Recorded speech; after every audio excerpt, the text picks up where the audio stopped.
তোমরা যারা JENPAS exam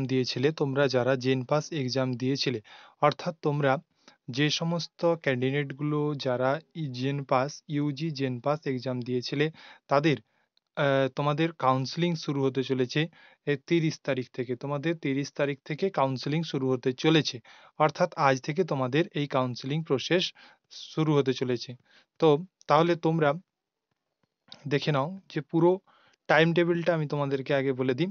দেখো, registration payment of registration fee and choice filling, এই ডেটটা হয়ে যাচ্ছে তোমাদের দেখো 30/8/2024 থেকে 4/9/2024 পর্যন্ত তোমরা রেজিস্ট্রেশন করতে পারবে এবং চয়েস ফিলিং পেমেন্ট এগুলো তোমরা করতে পারবে। ঠিক আছে, চয়েস ফিলিং লক হয়ে যাবে তোমাদের কত না, চয়েস ফিলিং লক হয়ে যাবে চয়েস ফিলিং ইনক্লুডিং অর্থাৎ 3/9/24 থেকে 4/9/24-এ। ঠিক আছে, first round allotment result published হয়ে যাবে তোমাদের 6/9/2024 তারিখে।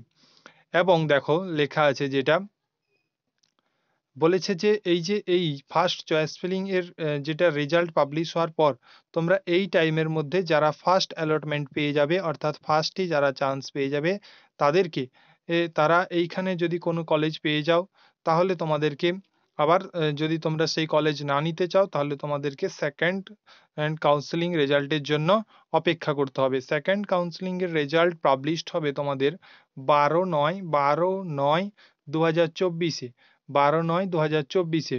ঠিক আছে, এই যে তোমাদের শুরু হবে এইটা লক হয়ে যাবে তোমাদের যেটা সেটা হয়ে যাবে দেখো এই যে এই তারিখের মধ্যে তোমাদেরকে সেই ইনস্টিটিউটে গিয়ে অর্থাৎ সেকেন্ড রাউন্ডে যারা ভর্তি হবে না, যারা ধরো কলেজ পেয়েছো কিন্তু যদি সেকেন্ড রাউন্ডে ভর্তি না হও তাহলে তোমাদের আর এবছর ভর্তি হতে তোমরা পারবে না। তাই তোমরা সেকেন্ড রাউন্ডে পর্যন্ত অপেক্ষা করবে এবং সেকেন্ড রাউন্ডে যে কলেজে পাবে সেই কলেজে গিয়ে 12 থেকে 18 তারিখের মধ্যে সেখানে কথা বলে অ্যাডমিশন নিয়ে নেবে।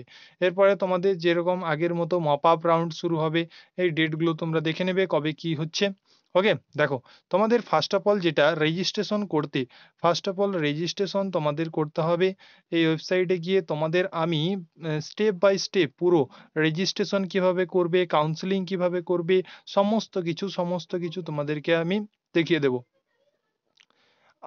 পরের ভিডিওতে তোমাদের সমস্ত কিছু দেখিয়ে দেবো। দেখো, তোমাদের রেজিস্ট্রেশনের জন্য যে ফিটা নেওয়া হবে সেটা হয়ে যাবে তোমাদের 500 টাকা। তোমাদের 500 টাকা রেজিস্ট্রেশনের জন্য ফি নেওয়া হবে। এই ফিটা তোমরা কোনোভাবে ব্যাক পাবে না। ঠিক আছে, রেজিস্ট্রেশন করলেই তোমাদের 500 টাকা কেটে নেবে।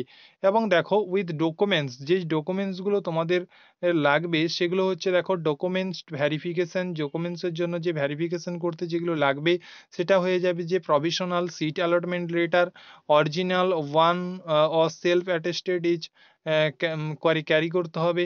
এবং দেখো 10 pass admit card, birth certificate দিতে পারো, আর দিতে হবে 12 পাস মার্কশিট। ঠিক আছে, এই জিনিসগুলো তোমরা আমি পুরো টেলিগ্রাম চ্যানেলে এই পুরো পিডিএফটা দিয়ে দেবো, ডেসক্রিপশানে থাকবে টেলিগ্রামের লিঙ্ক, সেইখান থেকে তোমরা পুরো নোটিফিকেশানটা অর্থাৎ পুরো এই নোটিশটা ভালো করে পড়ে নেবে। ঠিক আছে, এছাড়া আমি তো রয়েছি তোমাদেরকে হেল্প করার জন্য। দেখো এরপরে যেটা রয়েছে, দেখো তোমাদের এইটা পুরো পড়ছি না, তোমাদের শুধু জানিয়ে দিচ্ছি। দেখো, তোমাদের এই যে সিট অ্যালটমেন্টের জন্য তোমাদের এইটা পে করতে হবে 1000 টাকা। ওকে, 1000 টাকা তোমাদেরকে পে করতে হবে সিট অ্যালটমেন্ট করার জন্য। তাহলে এই ভিডিওটা এখানেই আমি শেষ করছি। এর পরবর্তী ভিডিওতে তোমরা কলেজ কিভাবে দেখবে বা কলেজ কিভাবে তোমরা চয়েস করবে, কোন কলেজকে ফার্স্ট রাখবে, কোন কলেজকে তোমরা লাস্ট রাখবে, সেগুলো তোমরা কি করে বুঝবে কোনটা আগে রাখলে তোমরা চান্স পাবে, সেইটা তোমাদেরকে দেখে নিতে হবে। ঠিক আছে, আমি তোমাদেরকে সেটা পুরো গাইড করে দেবো একটা ওয়েবসাইটের মাধ্যমে তোমরা কিভাবে প্রতিটা কলেজের প্রিভিয়াস কাট অফ তোমরা কিভাবে দেখবে, তোমরা কিভাবে দেখতে পাবে। ঠিক আছে,